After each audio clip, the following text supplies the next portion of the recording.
It is Nun 2, and this is part of the Conjuring universe. I'm going to start on this one, Pete, because, I texted you, and I've got some hot takes on this one. And I'm ready for the audience to listen to some of your seatbelts. Hot takes here. So I literally had not watched any of the Conjuring series before this film. This was... Pete had kind of broke down to me what they're all about in the kind of the origin story, and I was like, oh, okay, that's interesting. I was like, all right, well, let me put in some effort, and I'm gonna go through and try and watch as many of these as I can before actually watching the Nun 2. And I did. So I started with the Conjuring, then I watched the original Nun, then I watched Conjuring 2, and then I watched Annabelle. So those are the ones I've seen. Obviously, I'm still missing quite a few, but I think I have a good grasp of the universe and all that stuff. And we know from this podcast that The Conjuring is Pete's favorite film in this series. No, it's not my favorite film. It was scary. I thought you said it was your favorite in the series. Oh, in the series, sure. In this universe, nothing beats the original Conjuring. Yeah. Well, here's my hot take, Pete. I think the Nun 2 does beat the original Conjuring, and let me tell you why. Please. This is for me. And I have a certain taste that I really do enjoy, and I love historical fiction.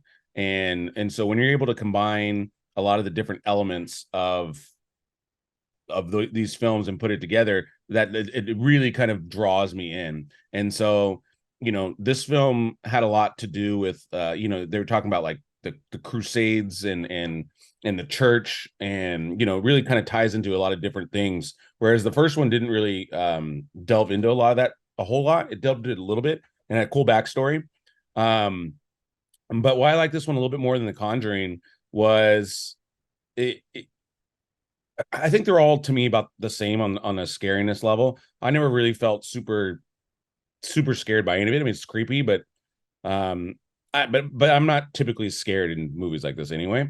But I just enjoyed the storyline and the how it all kind of just came together. I just really enjoyed it. And so I know that's not necessarily a huge compelling case on why it's the best. Yeah, that told me nothing. Let me see if I wrote some notes. But ultimately, I just really enjoyed. Here we go. And my other thing too. So I started kind of started to go through like thoughts about like the exorcism and stuff like that. And one of my thoughts that I had is, why is only Catholicism the only ones dealing with exorcism? Like, you never see the Jewish exorcist or the Muslim exorcist. And so one of my hot takes too is, Pete, why don't they just change religions and then you don't really have to deal with the exorcism stuff? You know what I mean? Like, that was my big conclusion. Yeah, I don't really know what to say about that. So I thought about it the whole time. I'm like, I can't be a proponent for or against it. Why are only the Catholics getting attacked here? Like, all the Muslim guys are just chilling. Like, we're good. We don't get haunted. What's the deal with exorcisms? No, and here's why you're wrong.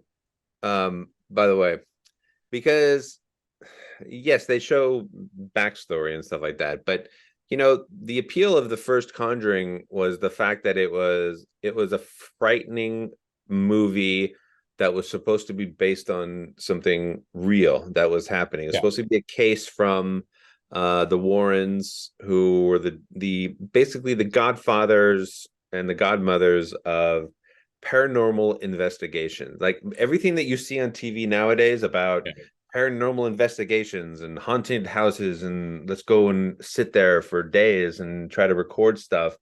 None of that would have existed without these two people. And so, from their notes and from their case files, they started The Conjuring, and The Conjuring happened. And then there was do you like the original title more than The Conjuring, The Warren Files? I feel like I like that title better. No, only because I was a huge X-Files fan, and it would just be way too close to that. Like, I mean, you could do X-Files. Yeah, I mean, I think you can do. They already did The Files, right? Like, they already did something, The Files, for years. You don't need another Files. I'm sure. However, you've seen The Conjuring 1. You're scared. I'm scared. I had to watch it during the day because that's kind of pussy. Second one came out amazing. And then you start the Annabelle series. First Annabelle comes out, even though we already know Annabelle as a character, as a creature, right? As an entity. The first Annabelle, and then I think there was two more after that, and they just progressively get less and less.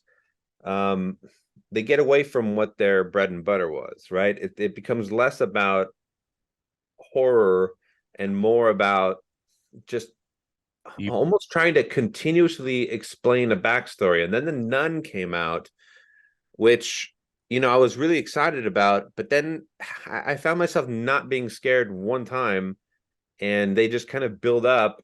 And then the Nun 2 came out, and it was sort of the same thing where, no offense, like you didn't have to go this far back in a backstory and at the same time completely change the formula of which made it so amazing in the first place, right? Like, I don't know. There was no jump scares. There was nothing that really was horrific about it. It was literally just a story, and I don't know. I was kind of bored, huh. especially through the first half of it, where there was really nothing going on.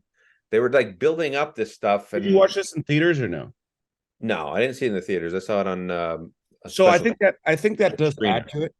So this was the first one that I did see in the theaters, and I saw it at night and all that good stuff, and it does add a tremendous amount to everything, like the sound.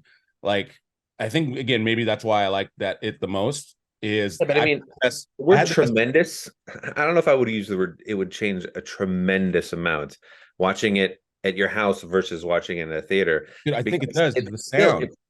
but what I talked about had nothing to do with sound or anything like that, or atmosphere or anything like that. It had to do with the fact that you start me in this series with something that is just absolutely frightening, and that I don't want to go into a room or into a basement, to this completely just this offshoot of something that is just it's a historical story, Yeah. um, which may or may not even be associated with any sort of real files. Like, I don't even know, but I don't know. I feel like the Conjuring franchise has jumped the shark, and this is an example of that jumping. Yeah, yeah. I could see why you have that point of view. And again, you are more into the It's scariness the part same of with it. Insidious. In the first Insidious was like one of the more I frightening haven't seen movies I that one think I've yet. ever seen in my life. When I first watched Insidious, I was was damaged by it, kind of. It was that frightening. Same with Sinister. The first Sinister just messed me up. Sinister just took a second try, and then they stopped. Insidious just took it just too far. They went again, and they did the red door, and you don't need to do it. I mean, unless you have something to offer.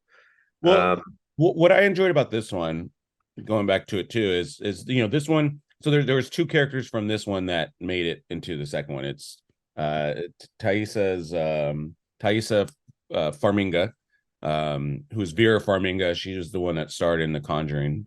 uh, his sister. Sister. I thought it was her daughter forever, but then I No, it's found her out that sister. there's just huge. They're like nine kids in that Yeah, family. Vera's the oldest, and Taissa's the youngest. yeah, Mind blown. Go on. yeah. And so and then the farmer guy, the guy that makes the deliveries between the thing there and Maurice. Maurice, yeah. And so, this story picks off with, at the end of the last one, they show like the cross kind of is burning through his skin. And so this one kind of continues that story where he is now kind of the possessed one. And so again, I enjoyed the journey just because I was just curious on kind of how they're going to solve this kind of a thing. And then the he's still like part of like the school and all that. So again, I liked it for where it went, but I think I don't carry so much baggage into these films. I think that you do. Like, I can just watch it and just enjoy it for what it is. And again, it's doing pretty decent in the box office now. I will say this too. IMDb, I think, only got like a 5.8. The first one only got a 5.9, I think, something like that. So they're, 9. which I think pretty much sums up, like, some people will like it, some people won't. So it really just depends on how picky you are. If you're a super picky person, I think you're probably going to side on Pete's side with this. I think if you are someone that can just go in and watch a movie and enjoy it, for what's being presented in front of you without all baggage and stuff like that, then I think you will enjoy this. Again, I think it's a lot better to watch in a theater versus watching this at home or wherever you're. I think it, for me, it adds to the whole thing because I haven't seen a ton of like scary movies in the theater, and I just thought it added a whole lot to it. It makes it a lot more creepier. Again, the sound, you're just a little bit more on the edge of your seat versus not. So I think on this one we got a split vote. For some of you, if you got the AMC pass, definitely go check this out. I think it's worth it. If you haven't got it, check it out because you can go see movies like this where I'm not sure if I want to spend that money or not to go. Something like the AMC pass would help you make that decision easier. So movies a week. And the director did, The Conjuring, The Devil Made Me Do It. Yeah, he's in the last 5 of the series. Curse of La Llorona, which is not a part of the 3 different main aspects of that whole universe, but there are other movies in that universe. I thought it was really nice to see, and I'll say this: it was really nice to see Storm Reid again. That's the little girl that was in Missing, who I thought was incredible. Oh, that's what she's from. Okay, I was like, I recognize her. Yeah, I had to look it up because I'm like, I know this girl, and she had a very limited role in this one. She's more of a sidekick, but it was great to see her again because I thought she just crushed it in Missing, and so necessary role too, by the way. Very necessary because I do think this is you need a team, and she kind of becomes the new team member because the original preacher detective is not in this one.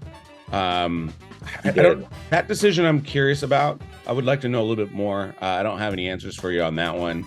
Whether if it was just like an actor thing, like the actor wanted too much money or something, Damien Belcher, or the writer just wanted to kill off the character. That part I don't know. I'd be super curious to know because I think that's another aspect that maybe this is a different film with him back involved in it. You know what I mean? So, and are they opening it up for another branch off series where it's like, because there's that gap now. Yeah. Now there's a gap, an obvious gap in this universe. Either way, it's a fine watch. I mean, you want to go see it, go see it. It's just I'm a Conjuring fan. Like I was drawn to this from the very beginning, and I've just seen this universe just slowly taper off, and this is an example of that for me.